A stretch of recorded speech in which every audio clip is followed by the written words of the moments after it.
പൊന്നൂസേ പൊന്നൂസേ നീ എന്തൊക്കെ എടുക്കണ്? രാവിലെ ബ്രേക്ക്ഫാസ്റ്റ് ഒന്നും കഴിച്ചിട്ടില്ലല്ലോ. എന്താണ് എന്തൊക്കെ അറിയണേ? നീ എന്തിനാ വെറുതെ പറഞ്ഞ ഞീളിന്? കാര്യം പറയ. നീ എനിക്ക് എന്താ കാര്യം പറഞ്ഞ? പപ്പ എന്നോട് പോവണ്ടെന്ന് പറഞ്ഞു. എവിടേക്ക്? ജർമ്മൻ ഭാഷ പഠിക്കാൻ. ഞാൻ 6 മാസം പോയതല്ലേ അമ്മേ. പോയതാണ്. നല്ലതല്ലേ? പഠിച്ചു കഴിഞ്ഞാൽ ജോലി കിട്ടണല്ലേ? എന്തത്?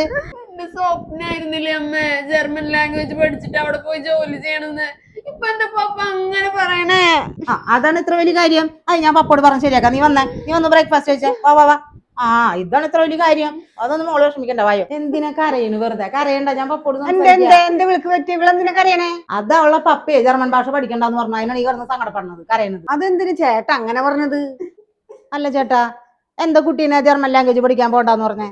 അവള് 6 മാസം പോയതല്ലേ? എന്താ ചേട്ടാ, അവള് എന്തായാലും 6 മാസം പോയി. ഇനിയിപ്പൊ അത് കംപ്ലീറ്റ് ആയിട്ടെ.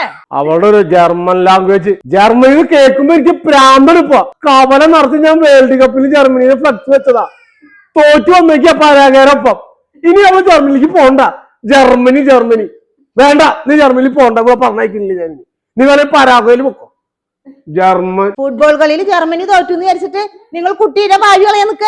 നിങ്ങൾക്ക് ഭ്രാന്തുണ്ടാവും ഫുട്ബോൾ കളിയില് എന്ന് വിചാരിച്ചിട്ട് കുട്ടീനെ ഭാവി കളയാൻ പറ്റുമോ? ഭ്രാന്തമായിട്ട് ആവേശം കൊണ്ട് നടക്കണ് ഒരു ഫുട്ബോളും ജർമ്മനി. ചേട്ടൻ ഒരു കാര്യം ചെയ്തേ, ആ കവലയിൽ വെച്ചുള്ള ആ ഫ്ലക്സ് ഒക്കെ ഇങ്ങോട്ട് എടുത്തോടുന്ന ജർമ്മനിയുടെ നമുക്ക് കോഴിക്കോട് ഉണ്ടാക്കിക്കൂടെ?